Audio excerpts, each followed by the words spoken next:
Dis voorware voorreg om weer stil te word met God se woord. Man, is so lekker om in die oggende saam met jou te kuier. Ek is Rinus van Sion in Parys en vanmôre wil ek met jou praat oor in donker tye. En ons elkeen het sekerlik al sulke tye beleef in ons lewe. Markus 15 vers 39. Toe die Romeinse offisier oor 100 wat reg voor hom gestaan het, Jesus so sien sterf, was sy woorde: waarlik waar, hierdie man was die seun van God. Dit was in die Here se dood dat die hoofman oor 100 lewe gevind het. Dit was in die tye van duisternis dat hy lig gesien het.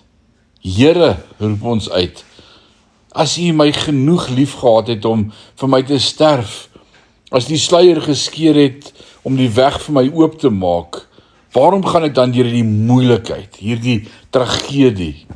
Omdat daar hoofmanne oor 100 is wat kyk, verklaar hy. En hulle sal my lig in die donker dae sien.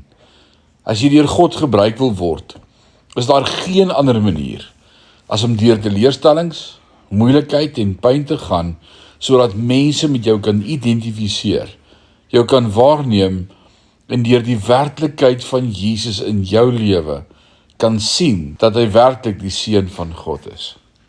Mense is nie oortuig van sy werklikheid wanneer hulle ons deur maklike tye en voorspoedige dae sien seil nie. Sulke tye veroorsaak slegs afguns en sinisme. Wanneer mense werklik geraak word, is wanneer hulle sien hoe ons teenspoed en moeilikheid navigeer terwyl ons die Here vertrou.